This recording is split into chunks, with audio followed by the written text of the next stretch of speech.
Manila, Philippines, April 8, 1942.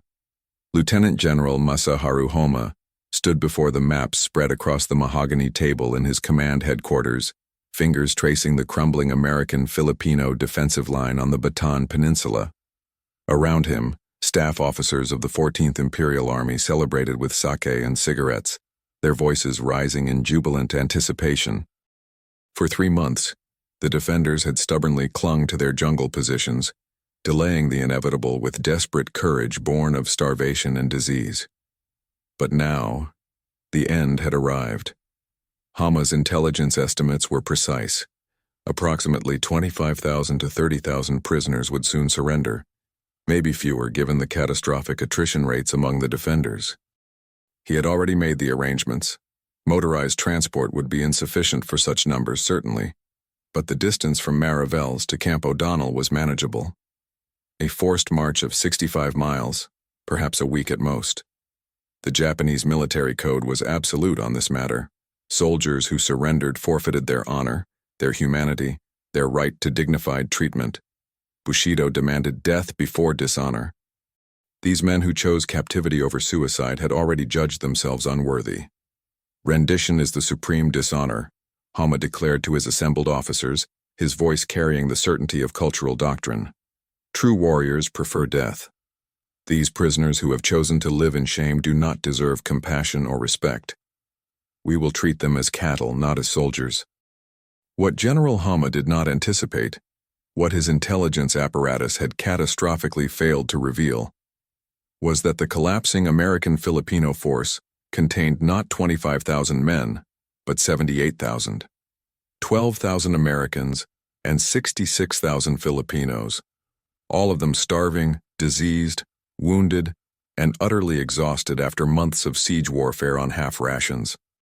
The logistical miscalculation was staggering, 3 times the expected prisoners, with none of the corresponding infrastructure to manage them. But the numbers alone do not capture the true horror of what followed. The Bataan Death March was not merely a failure of military logistics. It was systematic murder disguised as prisoner transfer, an atrocity born from the collision between Japanese cultural contempt for surrender and the overwhelming reality of 78,000 human beings who refused to die on command. In the crucible of that 100-kilometer march under a merciless tropical sun, the distance between military doctrine and genocide collapsed entirely. The mathematics of the catastrophe were written in the preparation, or rather, the complete absence of it. General Homa's Quartermaster Corps had stockpiled rations and organized transport for 25,000 prisoners. The actual number was 78,000, a disparity so enormous that even competent logistics could not have bridged the gap in the time available, but competence was never the objective. The Imperial Japanese Army's treatment of prisoners of war flowed directly from the samurai code that governed military culture. Surrender was the ultimate disgrace, a betrayal of emperor and nation that stripped a soldier of his humanity. Japanese military training drilled this principle relentlessly into every conscript. Officers carried copies of the Senjinkan military code, which explicitly stated that capture was a shame for all eternity. When Japanese soldiers found themselves in hopeless situations, they were expected to commit suicide, either through seppuku or by charging enemy positions in final banzai attacks. The concept of honorable surrender simply did not exist in their worldview. Consequently, when these same Japanese soldiers were tasked with managing tens of thousands of Allied prisoners who had chosen life over death, they saw not fellow warriors deserving of respect under the Geneva Conventions, but contemptible cowards who had forfeited their right to human treatment. This cultural framework transformed logistical failure into deliberate atrocity. The numbers tell the story with brutal clarity. Of the 78,000 men who surrendered on April 9, 1942, approximately 10,000 died during the march itself, 600 to 650 Americans, and between 5,000 and 10,000 Filipinos. Another 20,000 to 26,000 perished in the first weeks and months at Camp O'Donnell and subsequent camps, victims of dysentery, malaria, typhus, beriberi, and simple starvation. By the time American forces liberated the surviving prisoners in 1945, Only about 4,000 of the original 12,000 American prisoners remained alive, a mortality rate exceeding 60%. The Filipino prisoners suffered proportionally worse. The New Mexico National Guard units, the 200th and 515th Coast Artillery, began the war with 1,816 identified soldiers. By war's end, 829 had perished, a 45.6% mortality rate concentrated in units from a single American state. These were not combat deaths.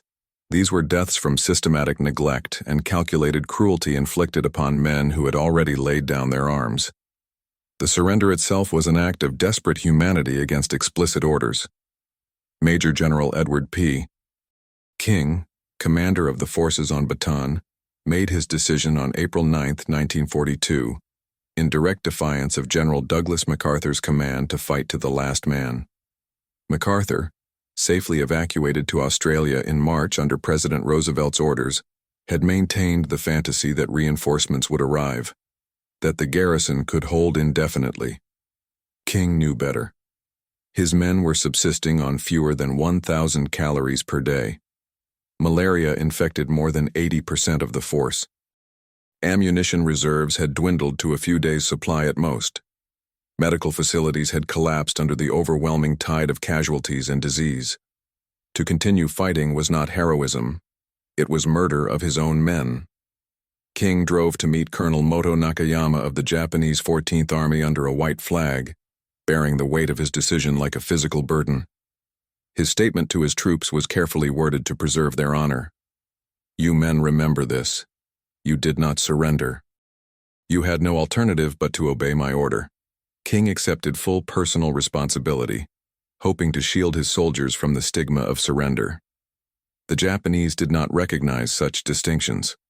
To them, every man who laid down his rifle was equally guilty of the unforgivable sin of choosing life over death.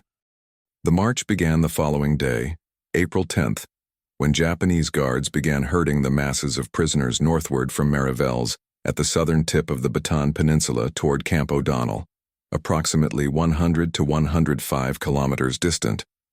There was no formal organization, no coherent structure. Prisoners were simply pushed onto the roads in sprawling columns that stretched for miles, guarded by soldiers who viewed them with open contempt. The heat was immediately overwhelming.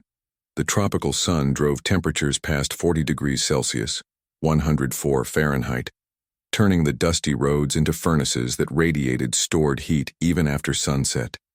The prisoners, already weakened by months of inadequate nutrition and endemic disease, began collapsing within hours. And when they fell, the guards showed no mercy. Sergeant Forrest Knox of the 200th Coast Artillery from New Mexico witnessed the pattern establish itself with horrifying speed. I saw men shot for asking for water, he later testified. I saw a man beheaded because he fell and couldn't get up. The guards laughed while they did it. We drank from puddles with buffalo urine because it was the only water available. We knew it would give us dysentery, but we'd die of thirst before the dysentery killed us. The dehydration was calculated torture. The roads passed streams and wells, but prisoners were forbidden from drinking. Filipino civilians who attempted to throw food or offer water to the passing columns were shot alongside the prisoners they tried to help. The guards treated hydration as a privilege to be granted or withheld at whim, not as a basic requirement of human survival. At one point, near the Pantingan River, several hundred prisoners broke ranks in desperation when they saw water, stumbling toward the riverbank in a mob driven mad by thirst. The Japanese guards opened fire with machine guns, mowing down between 200 and 400 men as they knelt to drink. Survivors described the river running red with blood, the bodies floating downstream as those who survived the fusillade gulped the water anyway, too dehydrated to care about the corpses contaminating their source. The psychological torture was equally systematic. Guards practiced what survivors called the sun treatment, forcing exhausted prisoners to sit in open fields under the full tropical sun without water for hours at a stretch. Men died of heat stroke while guards watched, sometimes placing bets on how long individual prisoners would last. Another favorite torment involved forcing prisoners to dig graves for their dead comrades, then pushing living men who had collapsed from exhaustion into the holes and burying them alive, leaving only their heads exposed. These men would die slowly over hours, unable to move, their screams ignored by guards who had already moved on to the next atrocity. The march was not a single continuous ordeal, but rather a series of stages, each bringing new horrors. From Mariveles, prisoners marched approximately 65 miles north to the town of San Fernando. This leg alone took 5 to 10 days depending on where in the column a prisoner began, with the pace determined by the slowest survivors and the quickest guards. Upon reaching San Fernando, the Japanese herded prisoners into railway boxcars, freight wagons designed to carry 40 men, or perhaps 100 if tightly packed. The guards loaded 100 men per car, then sealed the doors. The journey to Capas took only 3 hours, but the heat and lack of ventilation inside the metal cars were unbearable. Men suffocated standing up, their bodies held upright by the press of living prisoners around them. When the doors finally opened at Capas, corpses tumbled out like cordwood. Lieutenant John S. Coleman, Jr. of the U.S. Army remembered the moment with hallucinatory clarity. "We were packed so tight you couldn't fall down if you fainted. The heat was like being inside an oven. Men went insane, screaming and clawing at the walls. Some died without making a sound. When they opened the doors, the bodies just fell out. I counted 11 dead from my car alone." From Capas, prisoners still had to march an additional 14 kilometers to reach Camp O'Donnell. By this point, many could barely walk. Those who collapsed were bayoneted where they lay. Guards amused themselves by forcing prisoners to carry fallen comrades while still maintaining the marching pace, a physical impossibility that resulted in more beatings and more executions. The route itself became marked by a trail of corpses left rotting in the sun, a grotesque breadcrumb path that later arrivals would follow to their own probable deaths. Individual acts of cruelty blurred into a continuous nightmare. Guards would suddenly pull prisoners from the march column, force them to kneel, and behead them with samurai swords, then leave the bodies on display as warnings to others. Prisoners with gold teeth had them extracted with pliers or rifle butts before being executed. Men who wore wedding rings had their fingers cut off to expedite the theft. Wounded prisoners who could not keep pace were used for bayonet practice, Japanese soldiers competing to see who could kill most efficiently. A private from the 192nd Tank Battalion later testified that he witnessed a guard force a prisoner to hold a live grenade until it exploded, obliterating the man's torso, while the guard laughed. These were not the actions of soldiers under stress, reacting to the chaos of warfare. These were calculated acts of cruelty inflicted upon helpless men by captors who viewed them as less than human. Lester Tenney, a tank commander with the 192nd Tank Battalion who survived the march and 3 years of subsequent captivity, captured the psychology of the horror in his post-war memoir. "It wasn't just a march," he wrote. "It was a deliberate selection of who would live and who would die. The guards would pick people at random to execute as examples. The terror of not knowing if you'd be next was worse than the physical suffering. Every step could be your last. Every time you stumbled, you wondered if you'd feel the bayonet. We stopped being soldiers and became animals focused on nothing but the next minute of survival. The randomness was itself a weapon.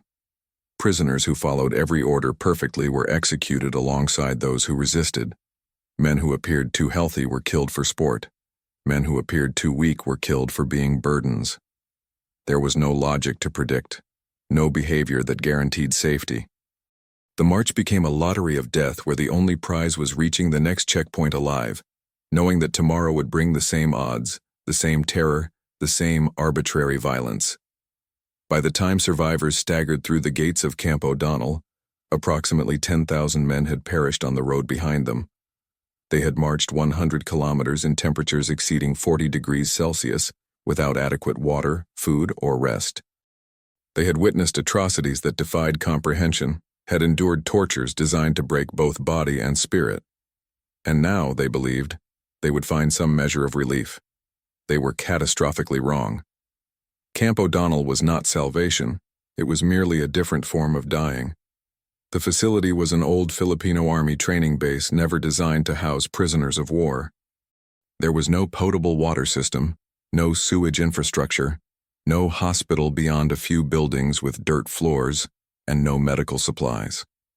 Rations consisted of 150 grams of contaminated rice per day, roughly 1/3 the calories needed for survival even at complete rest.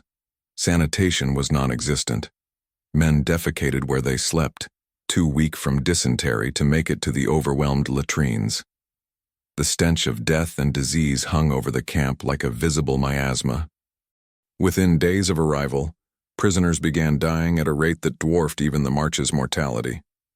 The peak death rate reached 400 men per day. Dysentery, the bloody, agonizing diarrhea caused by bacterial infection, killed more prisoners than any other single cause. Men would waste away over the course of days, unable to retain any nutrition, their bodies literally leaking life until nothing remained but skeletal husks. Malaria, which had infected most prisoners during the siege of Bataan, raged unchecked without quinine or other anti-malarial drugs. Typhus spread through the lice-infested barracks. Beriberi, caused by vitamin B deficiency, produced horrific swelling and cardiac failure. The dead were buried in mass graves without ceremony or individual markers, their identities lost to history. From April through July 1942, between 20,000 and 26,000 additional prisoners perished at Camp O'Donnell and the subsequent camp at Cabanatuan, where survivors were later transferred. Combined with the 10,000 killed during the march, this meant that of the 78,000 men who surrendered in April, only 54,000 survived to July, a mortality rate exceeding 30% in just 3 months, all occurring after the cessation of combat. These men did not die fighting. They died as prisoners, theoretically protected by international law, murdered through systematic neglect and deliberate cruelty inflicted by captors who viewed them as unworthy of life.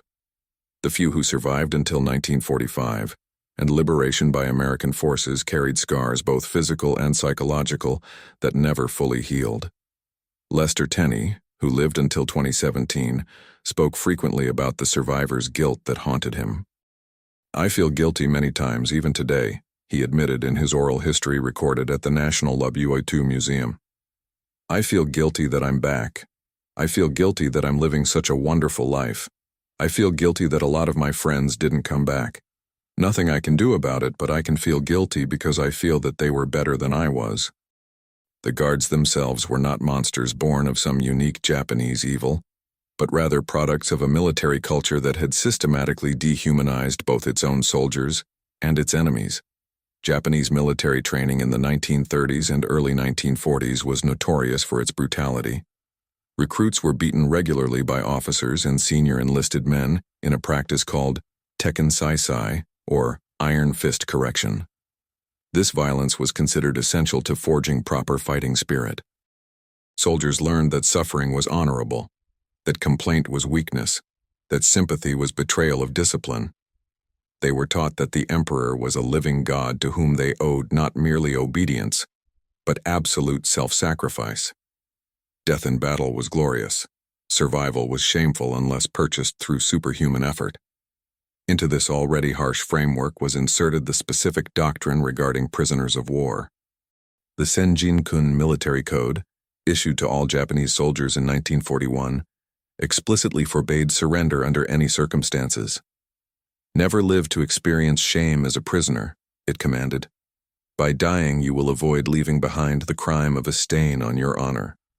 This was not mere rhetoric. It was enforced doctrine with real consequences. Japanese soldiers who were captured and later repatriated faced court-martial and social ostracism. Their families were shamed. During the war, Japanese propaganda insisted that their military had taken almost no prisoners because their troops preferred death, when in fact thousands of Japanese soldiers did surrender, particularly later in the war when tactical situations became hopeless. But the official ideology maintained the fiction of total commitment unto death. When these soldiers, trained in this culture of absolute sacrifice, were suddenly made responsible for tens of thousands of Allied prisoners who had chosen surrender over suicide, a psychological collision was inevitable. The American and Filipino prisoners embodied everything Japanese military culture defined as contemptible. They had violated the supreme warrior ethic. In the worldview of their captors, They had already judged themselves unworthy of life by their choice to surrender. Treating them brutally was not cruelty. It was appropriate punishment for moral failure. This rationalization allowed individual guards to commit atrocities without viewing themselves as criminals. They were merely enforcing the natural consequences of the prisoners' shameful decisions. This cultural context does not excuse the atrocities. It merely explains how ordinary men convinced themselves that murdering helpless prisoners was somehow justified, even laudable. The guards who laughed while beheading exhausted Americans, who bet on how long Filipinos could survive without water, who buried men alive for entertainment. These were not psychopaths acting in defiance of military discipline. They were soldiers acting in accordance with the values their military culture had instilled in them, values that rendered prisoners less than human, and their suffering irrelevant. The American military, meanwhile, struggled to comprehend what was happening. Initial reports from the few escapees who managed to evade capture were so extreme that some intelligence officers dismissed them as exaggerations born of understandable bitterness. How could a modern military force, a signatory to international conventions governing warfare, systematically murder thousands of prisoners through torture and neglect? It defied the fundamental assumptions of civilized warfare. When the full truth emerged in 1944, after several prisoners escaped from camps and reached Allied lines with detailed testimonies, the American public reaction was explosive. Newspapers published lurid accounts of the Death March atrocities. Propaganda posters depicted barbaric Japanese soldiers bayoneting helpless Americans. The phrase, "Remember Bataan," became a rallying cry second only to "Remember Pearl Harbor." The atrocity galvanized public support for total war against Japan, making any consideration of negotiated peace politically impossible. The cultural gulf between American and Japanese military values manifested in countless specific incidents. American prisoners would attempt to organize themselves according to military rank and structure, expecting that their officers would be allowed to advocate for better conditions under the Geneva Conventions. The Japanese guards found this behavior contemptible. These men had surrendered, thereby forfeiting any claim to military identity. Officers were treated as contemptuously as enlisted men, sometimes more so because their surrender was seen as even greater dereliction of duty. When American officers protested the treatment of sick or wounded prisoners, they were beaten for their insolence. When they cited the Geneva Conventions, they were mocked. Japan had signed the conventions but never ratified them, and in any case considered them inapplicable to prisoners deemed unworthy of honorable treatment. This fundamental incompatibility of worldviews meant that the prisoners had no leverage, no appeal to shared values, no common ground on which to negotiate for basic humanity. They were completely at the mercy of captors who granted them no mercy. The physical geography of the march contributed its own cruelties. The Bataan Peninsula in April is a hellscape of heat and humidity. The rainy season has not yet begun, so the landscape is parched and dusty. Water sources are limited to occasional streams and wells in villages along the route. The roads are unpaved dirt tracks that generate choking clouds of dust with every footfall. The jungle on either side of the road offers no shade, as guards forced prisoners to march in the open where they could be easily monitored. The combination of dehydration, heat exhaustion, malnutrition, and pre-existing disease created a perfect storm of mortality. Human physiology simply cannot sustain such conditions for extended periods. The body requires approximately 2 to 3 liters of water per day under normal conditions, more in extreme heat. Prisoners were receiving perhaps a few hundred milliliters if they were fortunate enough to find a contaminated puddle the guards permitted them to access. Within days, severe dehydration sets in. The blood thickens, the heart struggles to pump, the kidneys begin to fail. Mental confusion clouds judgment. Men would hallucinate, seeing mirages of water or rescue that weren't there. Some would wander off into the jungle in delirium and be shot by guards. Others would simply collapse mid-stride, their bodies shutting down from multiple simultaneous failures. And yet, 54,000 men survived to reach Camp O'Donnell. This fact itself is testimony to the extraordinary resilience of the human body and spirit. Against all odds, against conditions designed to kill, the majority of prisoners endured. They survived by helping each other, sharing what little food or water they obtained, supporting weakened comrades, maintaining bonds of unit cohesion even as military structure dissolved. They survived through sheer stubborn refusal to grant their captors the satisfaction of dying. They survived because surrender, no matter how shameful the Japanese considered it, was in fact an act of courage.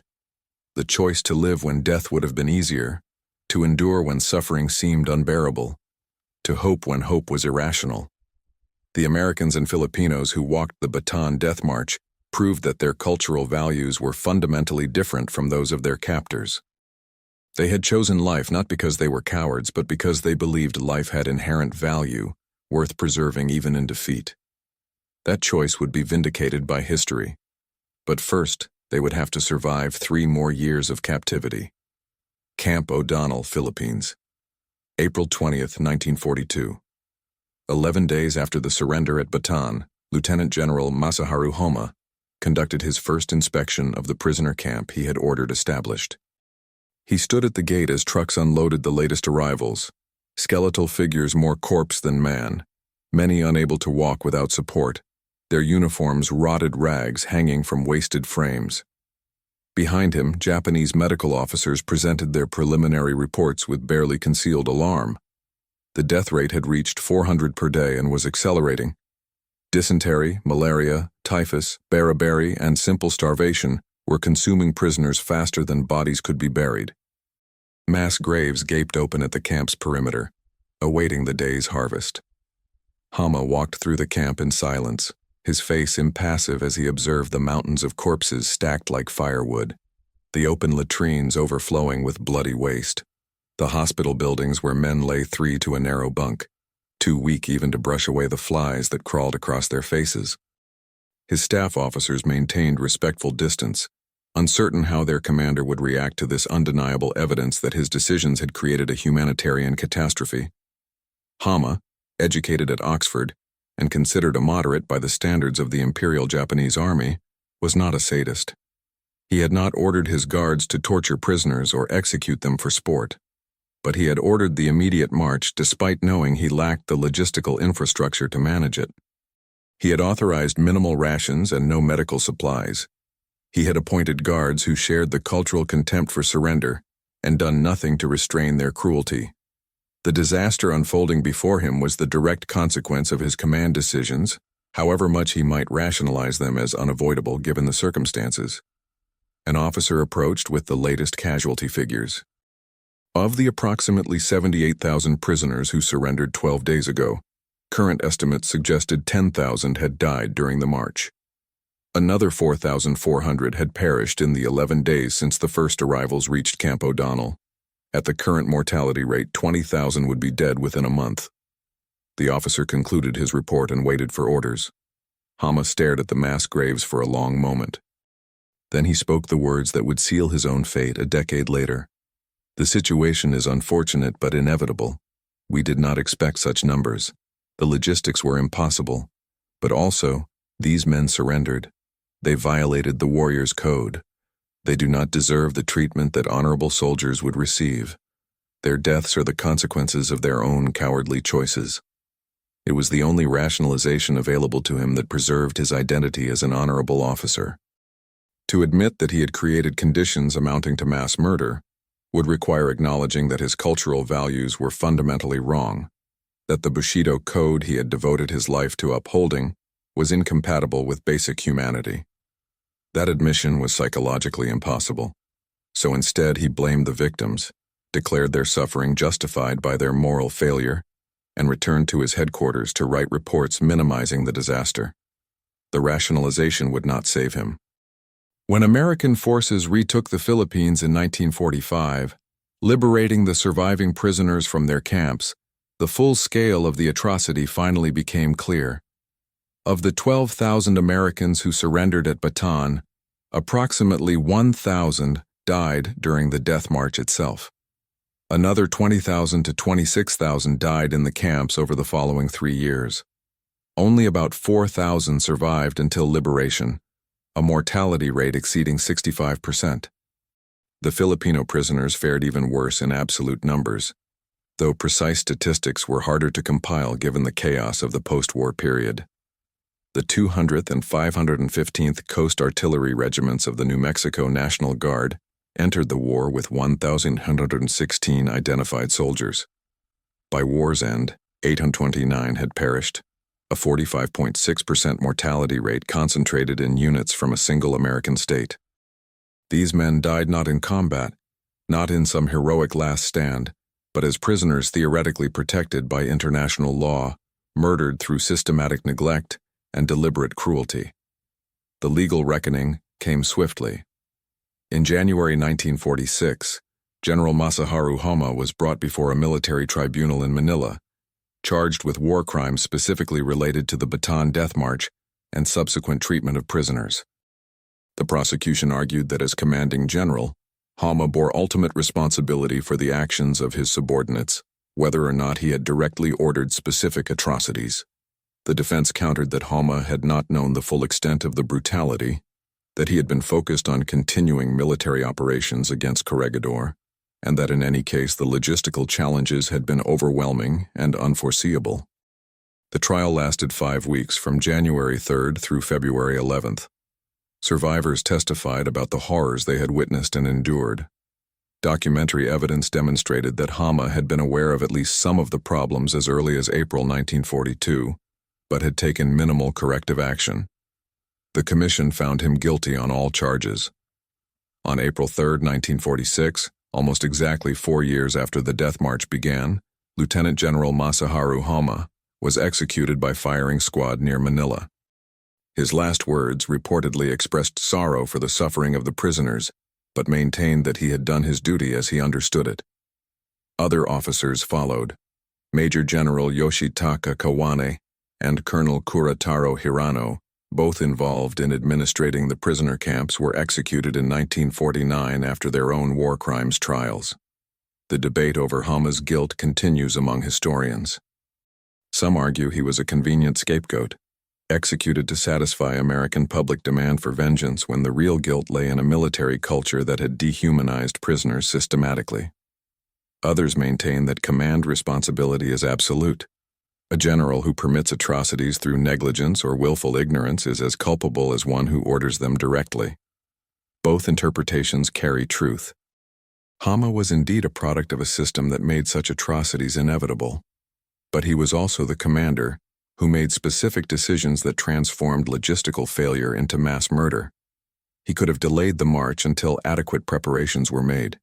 He could have prioritized prisoner welfare over military expediency. He could have punished guards who committed atrocities instead of tacitly condoning their behavior through inaction. He made none of those choices. The Bataan Death March became one of the defining atrocities of World War II, a symbol of Japanese brutality that shaped American attitudes toward the Pacific War. When President Truman faced the decision of whether to use atomic weapons against Japan in August 1945, the memory of Bataan was among the factors that made unconditional surrender seem necessary. How could America trust a negotiated peace with a military culture that had committed such systematic atrocities against helpless prisoners? The cultural lesson endured beyond the war. In 1949, the newly revised Geneva Conventions included specific provisions strengthening protections for prisoners of war, directly influenced by the abuses documented at Bataan and other camps. The concept of command responsibility for war crimes, which the Homma trial helped establish, became a cornerstone of international military justice. The principle that cultural values or military necessity cannot excuse the systematic abuse of prisoners became a bedrock of the post-war international order, however imperfectly enforced. For the survivors, the trauma never fully faded. Lester Tenney, who survived the death march, 3 years in labor camps, and torture that left permanent physical damage, spent his post-war life advocating for recognition of Japanese atrocities and compensation for survivors. In his memoir, My Hitch in Hell, he wrote with devastating clarity about the psychological toll. I forgave the individual guards. They were products of a system that dehumanized them as much as it dehumanized us. But I never forgot that a system which considers surrender worse than death will inevitably lead to atrocities. When military culture refuses to recognize the humanity of prisoners, the Geneva Conventions become meaningless paper. Tenney died in 2017 at age 96, having witnessed Japan's transformation from brutal empire to peaceful democracy, having seen formal apologies issued and monuments erected, but never quite escaping the shadows of those 10 days on the road to Camp O'Donnell. In 1989, the state of New Mexico established the Bataan Death March, an annual marathon of 26.2 miles through the desert near White Sands Missile Range, to honor the survivors and commemorate those who perished. The event attracts over 4,000 participants annually, military members, civilians, and descendants of Bataan survivors who walk the distance carrying weighted packs to symbolically share the burden. The final lesson of Bataan resonates across the decades with undiminished force. International law and humanitarian conventions can only function when all parties share fundamental assumptions about the value of human life and dignity. When one culture views surrender as dishonor justifying any subsequent treatment, when military doctrine dehumanizes both its own soldiers and enemy prisoners, atrocities become not aberrations, but inevitabilities. The Japanese soldiers who committed the atrocities of the Death March were not devils. They were men who had been systematically taught that prisoners were less than human, that suffering was virtue, that mercy was weakness. They acted according to the values their culture had instilled, and those values led directly to mass murder. 78,000 men surrendered at Bataan in April 1942. 10,000 died on a 100-kilometer march under the sun. 20,000 more died in the camps that followed. The survivors carried scars forever. And the verdict of history, pronounced in those war crimes tribunals and reaffirmed by every subsequent generation, remains unambiguous. What happened on the road from Mariveles to Camp O'Donnell was not war. It was murder, systematic and deliberate, facilitated by a cultural framework that had abandoned the most basic precepts of human dignity. The thin veneer of civilization, already strained by the brutality of modern warfare, shattered completely when the code of Bushido met the reality of mass surrender. In that moment, the world witnessed the ultimate consequence of military culture unrestrained by recognition of shared humanity. The lesson was purchased with 30,000 lives. It must never be forgotten.